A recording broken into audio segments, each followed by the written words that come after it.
Sud Radio, l'affaire dans l'affaire, Stéphane Simon. Bonjour à tous, bienvenue pour votre rendez-vous avec l'actualité judiciaire, une émission réalisée en partenariat avec la revue trimestrielle Affaires criminelles. Avec moi aujourd'hui, Jade Serrano, journaliste d'investigation. Bonjour Jade. Bonjour. Jean-Marie Bordry est également avec nous, la voix des matinales sur Sud Radio le week-end. Bonjour Stéphane. Adrien Pelletier, expert Bonjour en communication. Et aujourd'hui, nous allons parler de l'affaire du Rainbow Warrior, du nom de ce bateau affrété par Greenpeace qui fut sabordé en juillet 1985 par les services secrets français, qui fit un mort et qui restera une des affaires lamentables du premier septennat de François Mitterrand. Lamentable par l'état d'impréparation de l'opération, nous allons le voir avec notre invité, mais également aussi lamentable par la manière dont le pouvoir politique va lâcher ses agents et comment chacun va essayer de sauver sa peau en refusant d'assumer sa part de responsabilité. Nous accueillons, et nous sommes ravis de l'accueillir, Hervé Gattegno, journaliste d'investigation bien connu, et pas seulement des services de police, je précise. Bonjour. Bonjour, auteur de 2 bombes sous le Rainbow Warrior, les derniers secrets de l'affaire qui auraient pu couler Mitterrand, aux éditions Flammarion. Alors, votre livre est absolument passionnant, je le dis pour nos auditeurs. Il est redoutable de précision. C'est certainement ce que l'on fait de mieux en termes d'enquête journalistique, franchement. Et pour la rédaction de cette enquête, vous avez eu accès à des tas de sources, dont les archives personnelles de l'amiral Lacoste, qui dirigeait à l'époque de la DGSE. Oui, l'amiral Lacoste était donc le directeur des services secrets français de la DGSE, donc en 1985. Ces archives, il en avait mis lui-même de son vivant une partie au service historique de la Défense, qui est donc le service d'archives du ministère de la Défense. Et ensuite, sa famille a mis ce qu'elle a trouvé dans ces vieux papiers, en quelque sorte, à son tour, au service historique de la Défense. Moi, j'ai accédé à un grand nombre de ces documents, malheureusement pas la totalité, pour 2 raisons. D'une part, il est évident, je le déduis et je le constate dans mon enquête, il est évident qu'une partie des documents a été détruite à l'époque, en 1985-86, et d'autre part, une partie reste probablement couverte de tampons ultra secret défense encore aujourd'hui, sans doute parce qu'il y a des noms de personnes qui n'ont jamais été désignées dans le cours de cette affaire. Alors, on va revenir dans un instant sur les faits, mais je voudrais mettre tout de suite en appétit nos auditeurs qui aiment les scoops ici. Jusqu'à présent, la version officielle est que le président de la République et son premier ministre, je le rappelle, en 1985, c'est Laurent Fabius, n'étaient au courant de rien et que c'est une opération finalement ratée des services secrets, un dérapage qui a impliqué quand même le ministre de la Défense, Charles Hernu, à l'époque. On en est resté même aux récusations du président de la République, François Mitterrand, qui dira « c'est une affaire idiote des services secrets » peuplé de minables et de malandrins. Alors, rien de tout ça n'est réellement incompatible, en fait, quand je vous entends énumérer ces arguments, ces vérités et ces contre-vérités.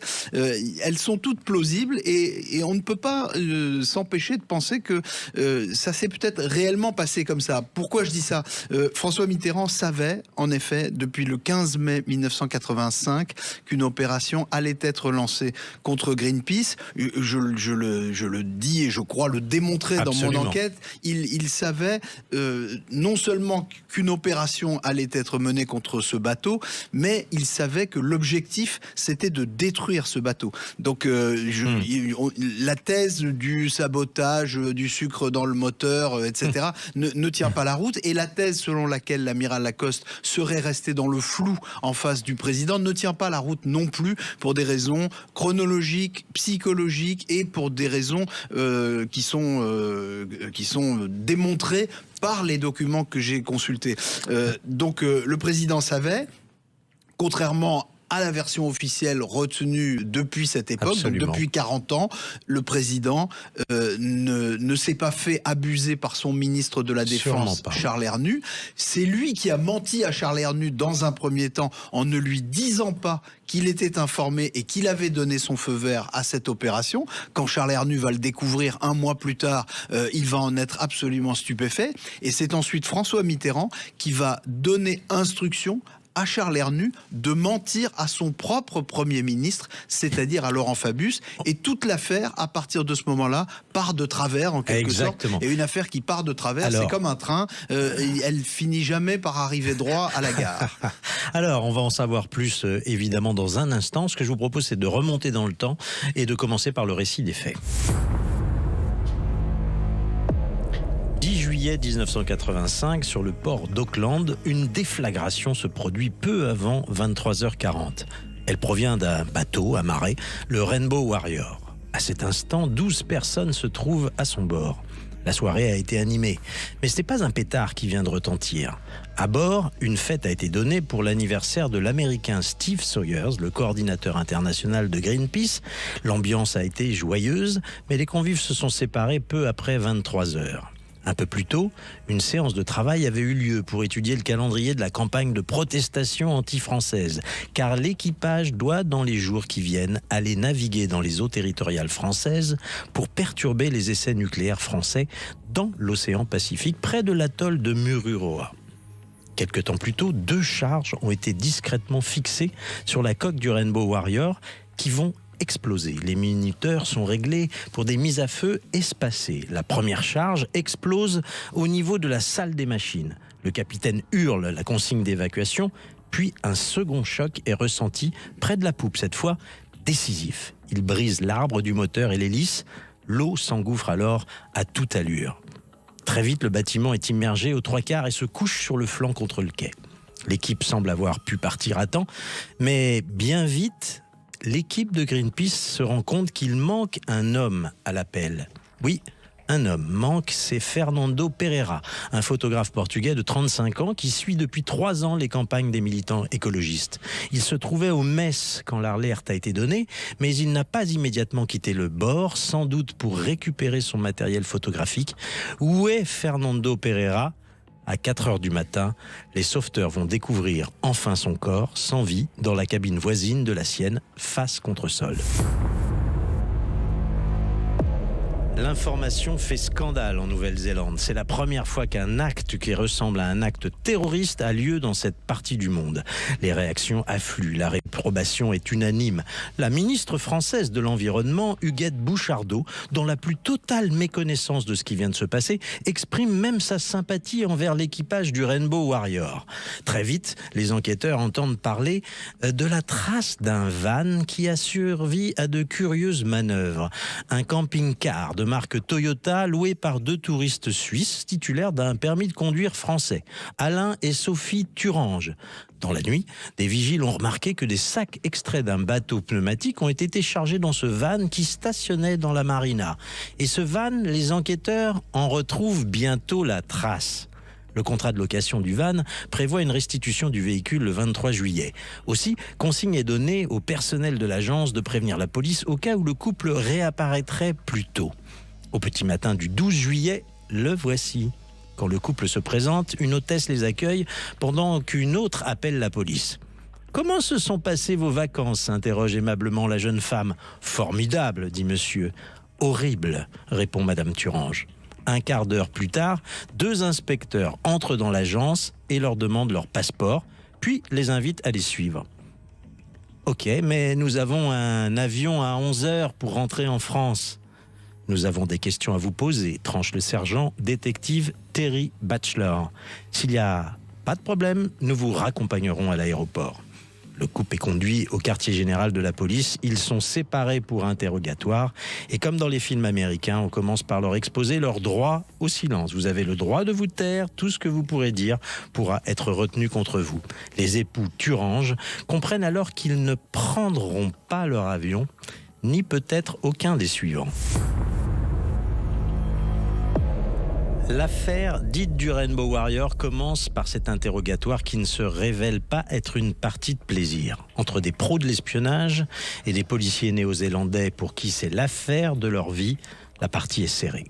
Les époux Turange sont en fait 2 agents de la DGSE, les services secrets français. Ils savent mentir et tenir ce qu'on appelle dans le jargon des espions leur légende, c'est-à-dire le personnage que l'on leur a fabriqué pour leur mission. Leurs vrais noms, que les enquêteurs néo-zélandais apprendront beaucoup plus tard, sont Alain Maffard et Dominique Prieur, respectivement commandant et capitaine. Ce faux couple de touristes suisses n'était pas le seul dans leur mission. Ils ont été épaulés par plusieurs personnes, toutes en relation ou appartenant au service secret français, la DGSE. Devant la détermination de l'enquêteur en chef néo-zélandais, l'affaire va devenir un cauchemar pour ces officiers de l'intelligence française. D'autant plus qu'ils vont se rendre compte bientôt qu'ils ne sont plus soutenus par Paris, mais bel et bien lâchés. Pire, leur ministère et leur maison essayeront de les faire passer pour des aventuriers qui ont agi en dehors de toute hiérarchie. Les mensonges s'accumulent et le scandale d'État emportera bientôt l'amiral Lacoste et le ministre Charles Hernu.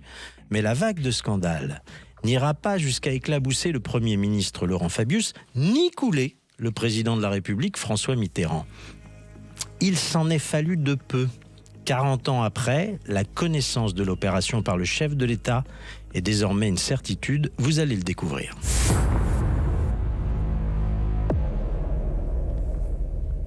Alors, Hervé Gattegno, avant que le fiasco ne soit révélé médiatiquement et les faux époux Thurange arrêtés, l'amiral Lacoste, c'est vraiment l'ironie de l'histoire, va être félicité par le chef d'état-major particulier du président, le général Jean Saulnier, et le ministre de la Défense en personne, Charles Hernu, pour la réussite de leur mission. C'est incroyable.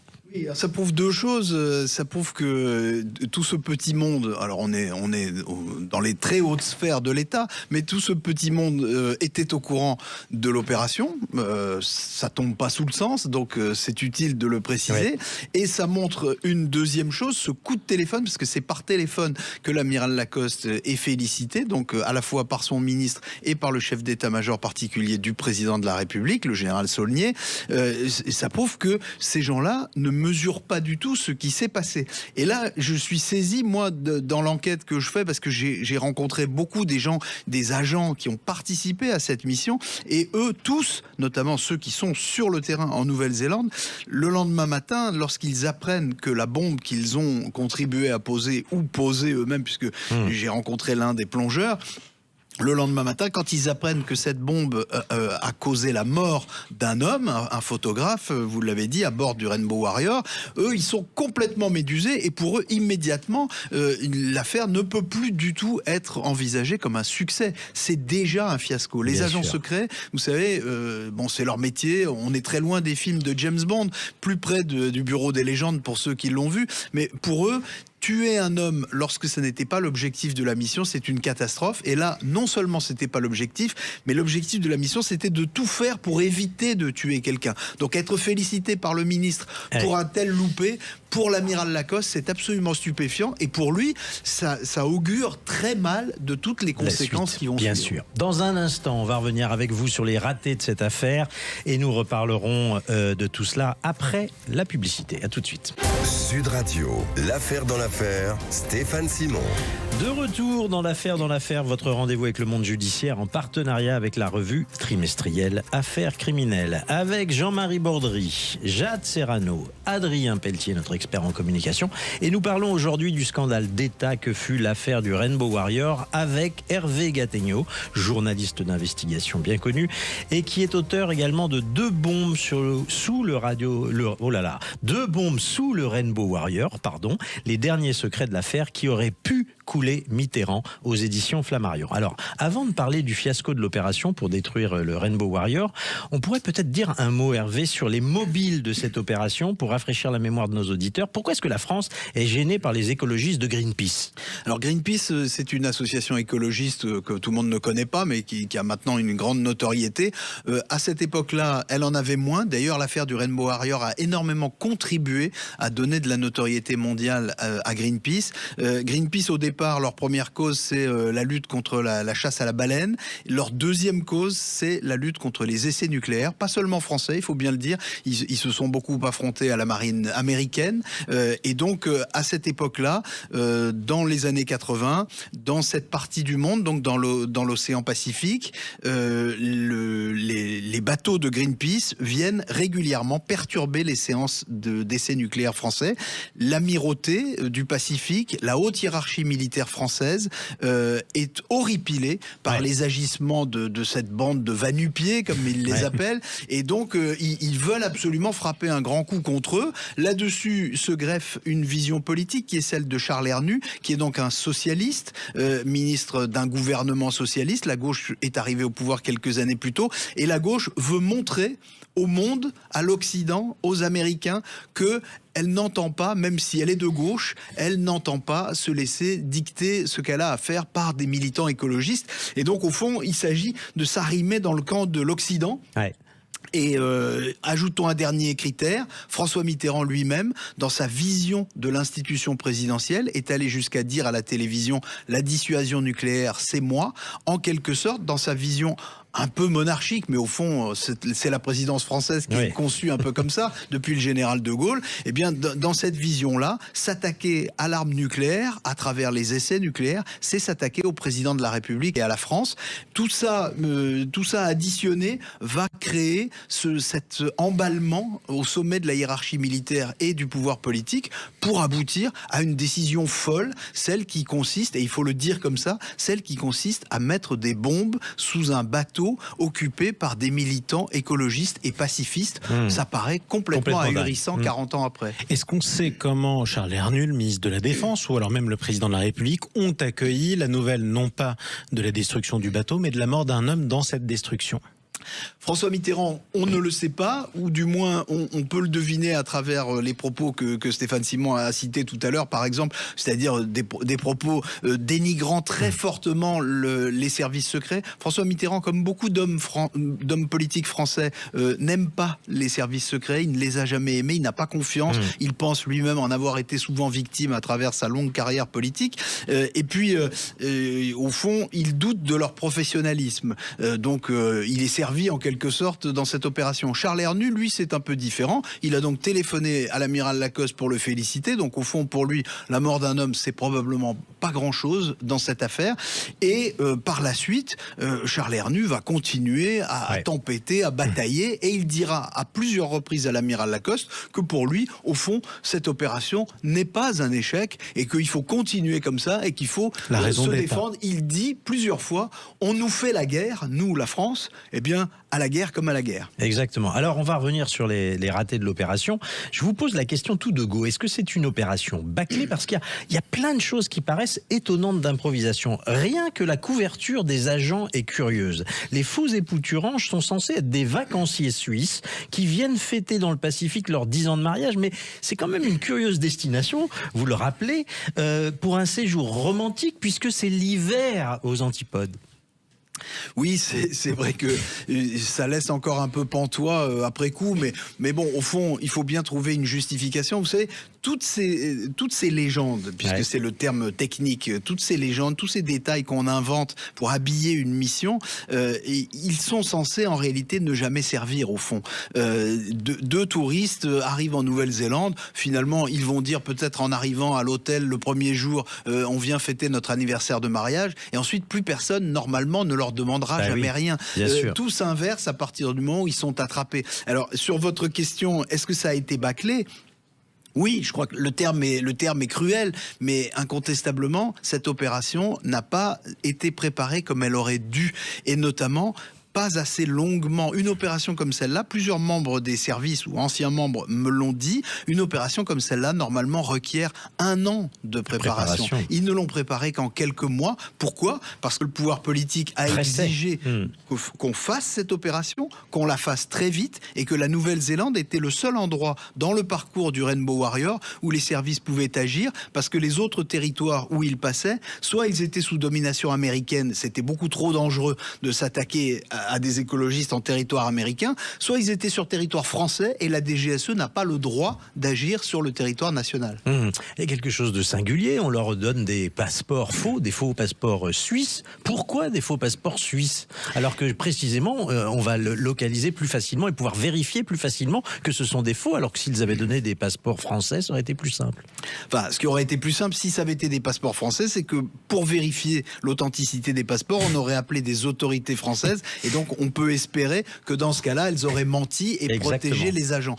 Les agents eux-mêmes se le demandent encore. Dominique Prieur, donc Madame Thurange, la fausse Madame Thurange que j'ai vue pour ce livre, me l'a dit 40 ans après, elle ne comprend toujours pas pourquoi eux, et eux seuls, puisque tous les autres membres de l'opération, et il y en avait plusieurs dizaines qui étaient dans la zone ou en Nouvelle-Zélande, ont eu des passeports français. Elle ne comprend pas pourquoi eux, on leur a donné des passeports suisses. Explication qui m'a été donnée par un ancien haut gradé de la DGSE, ça faisait trop de Français dans la zone, et donc on s'est dit que à un moment donné, peut-être qu'un couple de Suisses, ça serait une meilleure couverture. Catastrophe. Ouais. On aurait pu se rendre compte qu'il y avait un écueil dans l'utilisation de ces passeports suisses. Si on avait préparé cette mission comme il fallait, notamment, on fait toujours dans les services secrets, avant une opération comme celle-là, ce qu'on appelle une réunion des cas non conformes, c'est-à-dire une longue séance de travail où sont impliqués tous les agents qui vont être engagés dans la mission et au cours de laquelle on passe en revue tous les bugs, tous les incidents qui pourraient se produire et qui n'ont pas été prévus. Et à ce moment-là, on envisage la réaction des agents sur le terrain face à un cas non conforme. Et dans ces conditions-là, on aurait bien vu que si on arrêtait sur le terrain des agents porteurs d'un passeport suisse, on allait appeler les autorités suisses et que les autorités suisses allaient immédiatement dire « mais non, ce sont des faux passeports ». Ça montre que le niveau de préparation n'était pas suffisant pour une opération comme celle-là. Et d'ailleurs, Dominique Prieur, comme vous rappelez dans le livre, a un pressentiment fâcheux dès le début. Elle croit que cette opération va pas bien se passer. Vous savez, les agents, ce sont des professionnels qui connaissent leur métier. Elle ne le sentait pas. Non, mais vraiment. Et donc c'est vrai que c'est cruel pour eux, encore aujourd'hui. Vous avez raison de dire que c'est un fiasco, et c'en est un incontestablement, et je le raconte. Mais c'est vrai que c'est cruel pour eux, parce que eux, ce sont des professionnels, ils sont comme des chirurgiens ou comme des excellents journalistes. Ils connaissent leur métier et ils savent quand on leur fait faire leur métier d'une façon non conforme. Et c'est malheureusement ce qui s'est passé. Alors, dans un instant, on va parler des politiques qui vont essayer de se défausser. Aucun ne va, à part l'amiral Lacoste, n'a assumé sa part de responsabilité. On va revenir aussi sur le rôle de la presse. Tiens, ça c'est intéressant. Également, on en parle tout de suite sur Sud Radio. Sud Radio, l'affaire dans l'affaire, Stéphane Simon. Retour dans l'affaire avec Jade Serrano, journaliste d'investigation. Rebonjour Jean-Marie Bordry. De même. Adrien Pelletier, expert en communication. Nous sommes en compagnie d'Hervé Gattegno, journaliste, qui a écrit 2 bombes sous le Rainbow Warrior, les derniers secrets de l'affaire qui auraient pu couler Mitterrand, aux éditions Flammarion. Ce sont bientôt les 40 ans de cette affaire absolument incroyable dont nous parlons aujourd'hui. Alors, l'affaire du Rainbow Warrior, après l'arrestation des faux époux Thurange, va devenir politique. Et avant de parler de la gestion de crise, vous rappelez que quand l'opération vire au désastre, l'amiral Lacoste sait qu'il a reçu, lui, le feu vert personnel du président de la République, qu'il a monté cette opération avec le ministre de la Défense, Charles Hernu. Donc, il n'imagine pas une seule seconde que la DGSE va bientôt le lâcher. Alors, c'est pas la DGSE qui va le lâcher, c'est le pouvoir politique qui va lâcher la DGSE. Pardonnez-moi, c'est exactement ça. On a envie de dire que, au fond, c'est ce que le grand public croit savoir du fonctionnement des services secrets. Quand des agents secrets sont arrêtés sur le terrain, le pouvoir politique fait comme s'il ne connaissait pas leur existence. C'est le début de Mission Impossible. Voilà, on ne sait pas que vous existez, donc on ferme les yeux et vous vous débrouillez. Dans la réalité des faits, tous les professionnels du renseignement et de l'action, donc des services action, des grands services secrets occidentaux, savent que quand un tel cas se produit, il faut négocier. Il faut négocier avec le service homologue, celui du pays dans lequel on a agi. Rappelons quand même pour ceux qui nous écoutent que le métier des services secrets, ça consiste, certes, pour la plupart du temps, à se renseigner, à produire du renseignement, mais lorsqu'il s'agit d'action, il s'agit d'action illégale par définition. Les démocraties assument cette part d'illégalité, mais lorsqu'on se fait prendre la main dans le sac, à ce moment-là, on négocie, soit entre démocraties, soit entre une démocratie et un pays qui n'est pas démocratique. C'est arrivé souvent entre les Américains et les Russes, c'est arrivé souvent pour les agents du Mossad. Vous connaissez bien cette question, Stéphane. Quand un agent du Mossad se fait arrêter dans un pays, on négocie entre services. Et c'est toujours comme ça que ça se passe. Donc l'amiral Lacoste, il pense que c'est comme ça qu'on va faire. Mais là, Charles Hernu lui dit non. Charles Hernu lui dit non.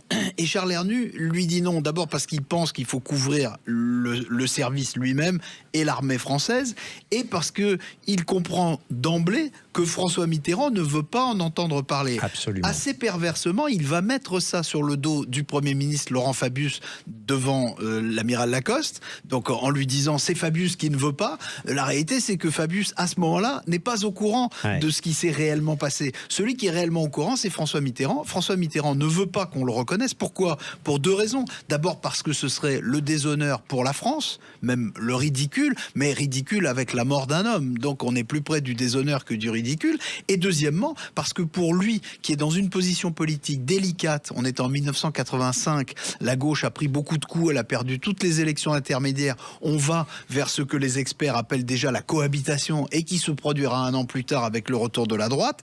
Eh bien, dans ces conditions, François Mitterrand comprend que avouer tout de suite la responsabilité de la France, c'est avouer sa responsabilité à lui et c'est se mettre en très grand péril. Oui, il dit d'ailleurs à Charles Hernu de regarder ça de très près, comment l'affaire évolue. Il lui dit car il pourrait vous en coûter votre ministère, hein, c'est très clair.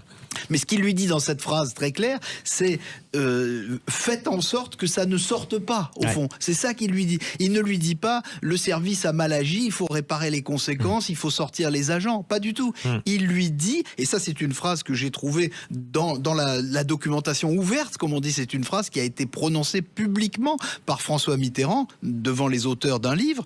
Il lui dit faites en sorte que la France ne soit pas impliquée et que donc le secret ne sorte jamais. Et c'est ce mensonge-là qui, en interdisant aux services secrets et au ministre de la Défense de négocier avec les Néo-Zélandais, c'est ce mensonge-là qui, comme une bombe à retardement, sans mauvais jeu de mots, va produire le scandale politique, c'est-à-dire que d'un fiasco militaire et opérationnel, on va déboucher sur un scandale politique. Alors, on pourrait résumer de la façon suivante. Mitterrand impose le silence à Hernu, laisse le ministre de l'Intérieur, Pierre Joxe, se débrouiller, et puis maintient Laurent Fabius dans le plus longtemps possible dans l'ignorance, quoi, dans le brouillard. Donc en gros, c'est la DGSE, vous vous débrouillez et chacun va jouer sa partition. Et c'est là qu'on est dans le fiasco politique. Après le fiasco militaire, c'est que vous avez cité le nom de Pierre Joxe. Donc Pierre Joxe, à l'époque, est le ministre de l'Intérieur. Donc c'est lui qui a la responsabilité des services de police. Or, que se passe-t-il ? Après l'attentat en Nouvelle-Zélande, les Néo-Zélandais font ce que toute démocratie ferait. Elle cherche des appuis et des informations à l'extérieur.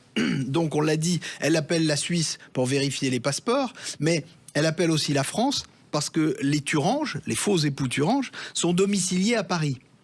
Donc on appelle la police française et on leur demande des informations, ce qu'on appelle une commission rogatoire internationale. On leur dit, est-ce que vous pouvez enquêter pour nous sur ces deux personnes ? Le problème, c'est que ces deux personnes sont des agents secrets français. Le ministre de l'Intérieur, lui, il ne tarde pas à le savoir, parce que les permis de conduire français délivrés à Paris aux faux époux Thurange viennent d'un lot qui est donné par la préfecture de police au service secret. Donc en quelques heures, le ministre de l'Intérieur sait que les deux personnes qui ont été arrêtées en Nouvelle-Zélande sont des agents secrets de la DGSE. Donc qu'est-ce qu'il fait ? Il va voir François Mitterrand et là, à nouveau, au fond, il lui dit qu'est-ce qu'on doit faire ? Est-ce qu'on doit répondre aux Néo-Zélandais ? Puisque Joxe a compris que le service était mouillé, le service, la DGSE était mouillé. Donc au fond, qu'est-ce qu'on doit faire ? Et là, Mitterrand, Ponce Pilate, dit écoutez, faites ce que vous avez à faire.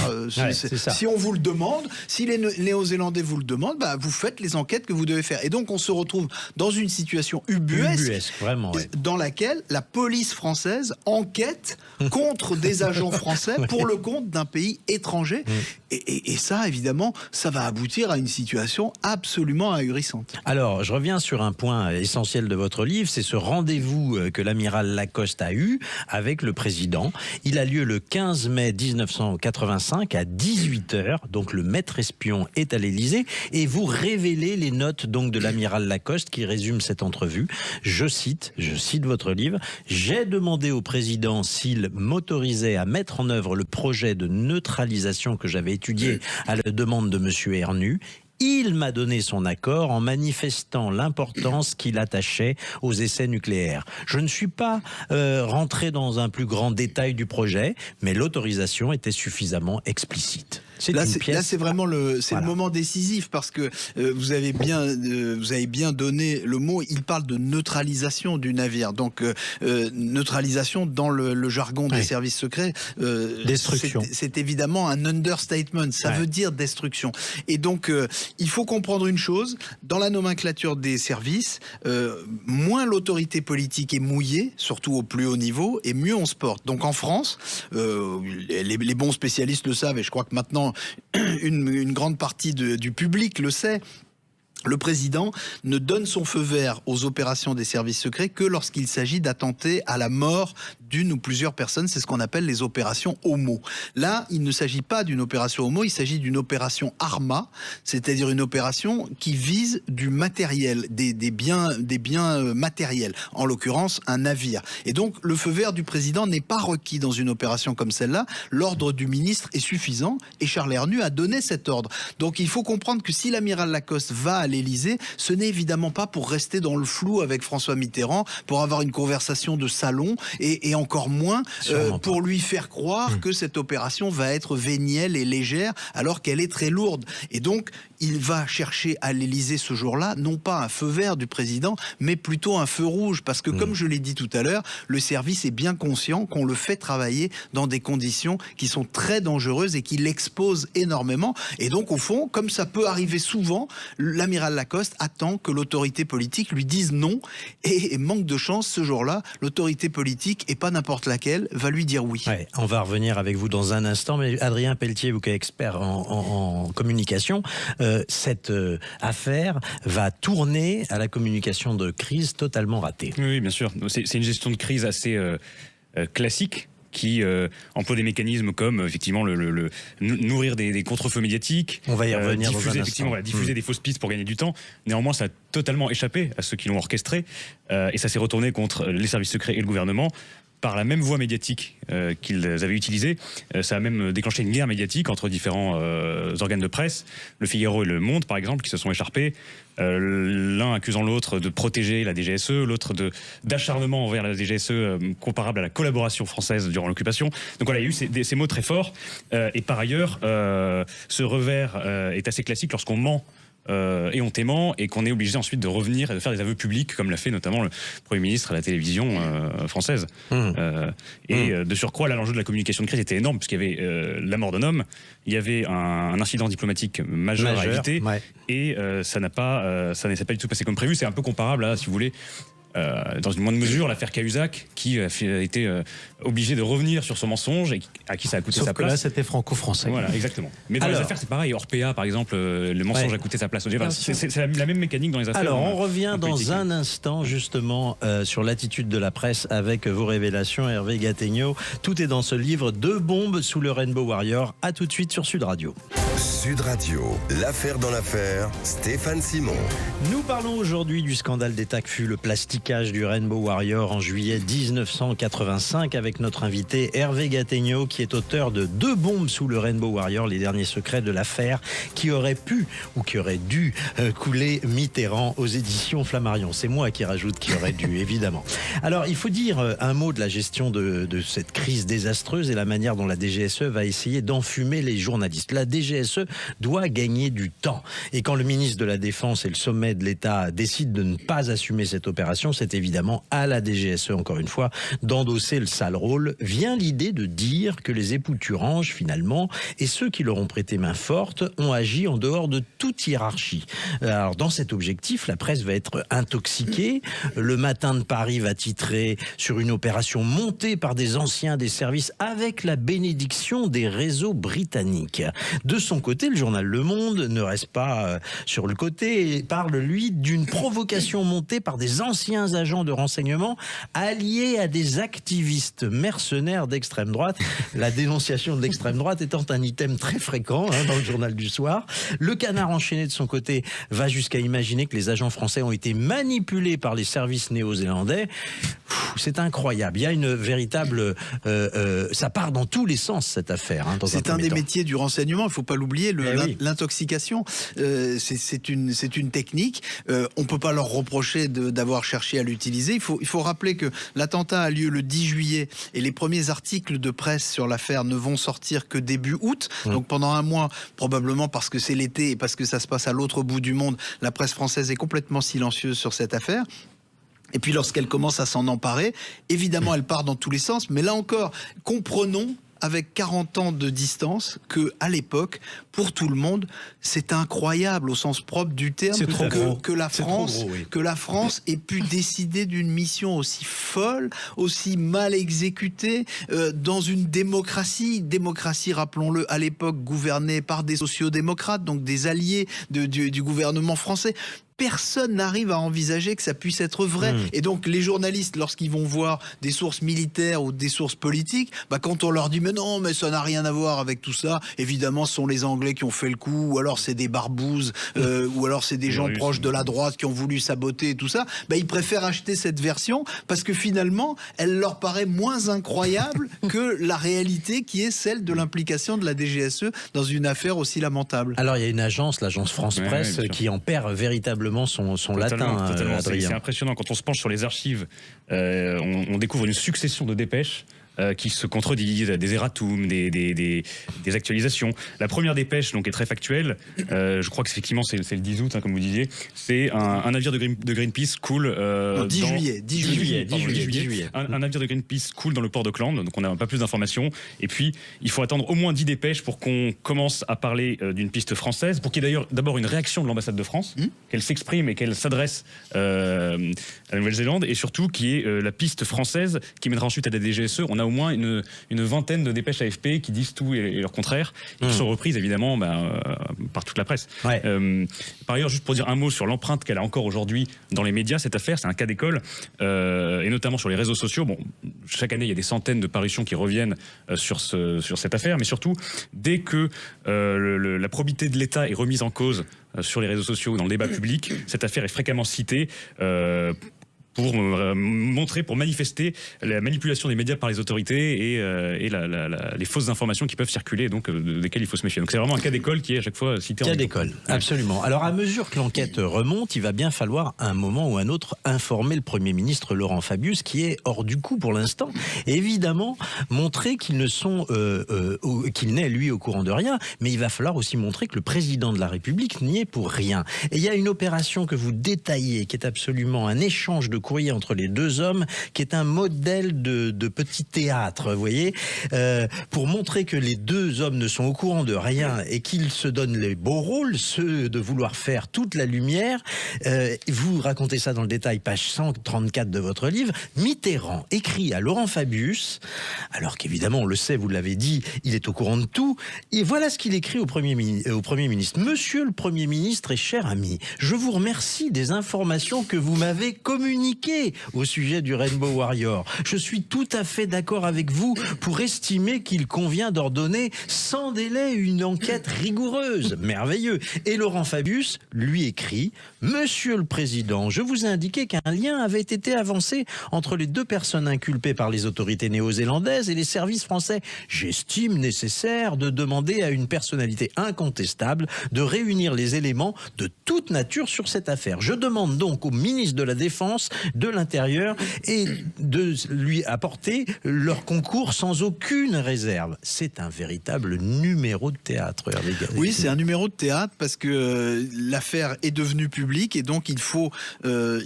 répondre devant l'opinion de ce qui est en train de se passer. Le secret est éventé, donc maintenant on sait qu'il y a eu un bateau coulé, un mort, qu'il y a de très forts soupçons contre les services secrets français, et donc évidemment qui dit utilisation des services dit responsabilité gouvernementale, voire présidentielle. Donc il faut déminer tout ça. Et pour déminer, donc on invente ce petit échange de correspondance. Ce qui est très intéressant dans ce que vous avez lu, c'est que François Mitterrand écrit à Laurent Fabius je vous remercie des informations que vous m'avez communiquées. Laurent Fabius n'a aucune information puisque sur instruction de François Mitterrand, tout le monde lui ment. Mais néanmoins, il le remercie des informations qu'il lui a communiquées. Donc ça, évidemment, c'est pour le mettre dans la boucle. Et là, le petit jeu entre deux hommes de pouvoir qui sont censés être des alliés, le président et le Premier ministre, va de semaine en semaine se dégrader parce que chacun des deux va, dans cette affaire terrible, jouer sa propre carte. Laurent Fabius comprend dès le début qu'on lui cache des choses et que à la fin, c'est lui qui risque d'être le fusible parce que le président ne démissionnera pas. Donc si quelqu'un doit sauter, il se dit si ça dégénère, ça va être moi et c'est tout mon gouvernement qui va y passer.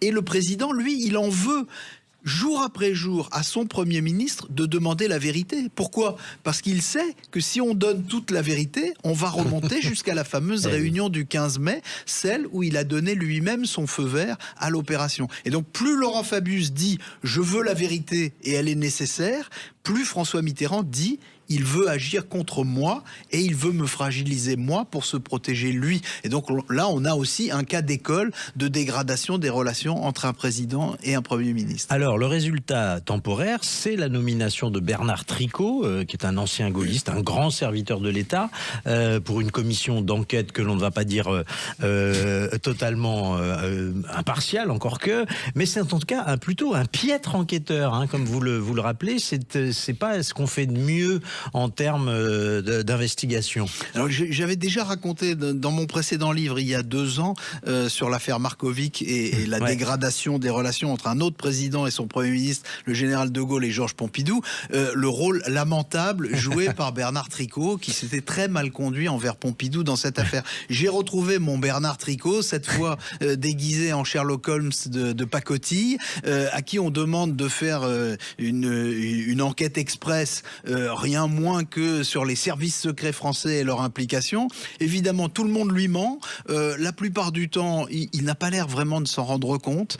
Il se fait complètement balader. On l'emmène, les agents secrets s'amusent avec lui. Ils lui sortent le grand jeu, comme me l'ont dit certains 40 ans après, qui en rient encore, en l'emmenant dans une clairière pendant la nuit pour rencontrer des marins qui étaient impliqués dans l'opération et qui lui racontent que, bien entendu, ils n'y sont pour rien. Et Bernard Tricot se dit visiblement la DGSE me parle, donc je suis proche de la vérité. Et avec tout ça, il produit au mois d'août un magnifique rapport dans lequel il dit quoi ? Il dit la DGSE n'est absolument pour rien dans cette affaire. Et pourquoi en est-il si sûr ? C'est parce que les chefs de la DGSE lui ont dit, premièrement, nous n'avons jamais donné cet ordre, et deuxièmement, nos agents sont tellement loyaux envers le service et envers la France qu'ils n'agiraient jamais s'ils n'avaient pas eu d'ordre. Donc 1 + 1 = 2. Bernard Tricot dit, dans ces conditions, la DGSE n'a rien fait. J'ai juste une question et une remarque pour conclure. Le sous-titre est gentil. L'affaire qui aurait pu couler Mitterrand, vous auriez pu dire une des nombreuses affaires qui auraient pu couler François Mitterrand. Il y en a eu quelques-unes. La question que je vais vous poser, c'est qui a eu l'idée de couler ce bateau? C'est rapporté. Hein, dans votre livre, c'est clair. Vous savez, le fonctionnement des services secrets, alors là, parfois, contrairement à ce que les gens pensent, c'est un fonctionnement qui est ultra formalisé et le moins écrit possible. Donc on laisse le moins de traces possible. On comprend évidemment pourquoi. C'est le royaume du secret. Le pouvoir politique ne donne pas d'ordre au service. Il donne des objectifs au service. Et donc il dit, je veux qu'on élimine ce chef terroriste qui nuit à la France, ou je veux qu'on coule ce bateau. Mais il laisse au fond le service libre de ses moyens et de son organisation. Sauf que dans cette affaire, il ne l'a pas laissé libre de son délai, je l'ai dit tout à l'heure. Donc en fait, de toute évidence, c'est le service action qui, à l'intérieur de la DGSE, a proposé la solution qui consistait, premièrement, à couler le bateau et à le couler de cette façon-là, c'est-à-dire avec 2 bombes. Rappelons qu'il y avait 2 bombes parce que la première était censée effrayer l'équipage et donc le faire sortir, et la seconde, qui explosait 5 minutes plus tard, coulait définitivement le bateau. C'était fait pour éviter qu'il y ait des victimes. Il faut le rappeler, certains agents me l'ont dit après coup, le plus simple sur le plan opérationnel aurait consisté à mettre une bombe sous le bateau avec un très long retardateur qui aurait coulé le bateau en pleine mer, Donc le bateau aurait coulé, on n'aurait probablement jamais su pour quelle raison il avait coulé et tout le monde serait mort à bord. Mais le service n'agit pas comme ça. Les services dans les grandes démocraties, je l'ai dit tout à l'heure, ne tuent pas les gens si ce n'est pas absolument nécessaire et si ce n'est pas l'ordre qu'ils ont reçu. Ou s'ils ne se plantent pas. Ils ont tout fait pour éviter qu'il y ait une mort d'homme et malheureusement il y en a eu une. Alors on n'aura pas le temps malheureusement d'évoquer le rôle central du journaliste Edoui Plenel et du journal Le Monde qui aura protégé quand même les intérêts de... D'abord dévoiler l'existence de la troisième équipe et ensuite une petite écoute téléphonique que je cite dans mon livre le démontre, décider consciemment et volontairement d'arrêter l'enquête pour ne pas qu'elle remonte jusqu'à François Mitterrand. Voilà, épilogue, jeudi 19 septembre, François Mitterrand fait venir de bon matin à l'Élysée Charles Hernu. Mitterrand lui avait dit que ce serait épouvantable si la France était mêlée à cette affaire. C'est la fin. L'amiral Lacoste va consentir de son côté à payer de sa tête le fiasco de l'opération, mais il va refuser la demande du Premier ministre. Il ne dira pas de qui il avait reçu des ordres. Voilà, je vous engage à lire Deux bombes sous le Rainbow Warrior aux éditions Flammarion. Merci beaucoup d'être venu avec chez nous voir Hervé Gattegno. Je vous rappelle que vous pouvez aller voir aussi tous nos contenus sur la chaîne YouTube de Sud Radio. La semaine prochaine, on se retrouve samedi midi, 13h, pour une nouvelle affaire dans l'affaire. Tout de suite, c'est Alain Marty qui nous amène sur les routes des vins de France. Du Beaujolais à Gaillac. Belle promenade, vous verrez. Juste après les infos. Ça change du Pacifique. Allez, à tout de suite sur Sud Radio.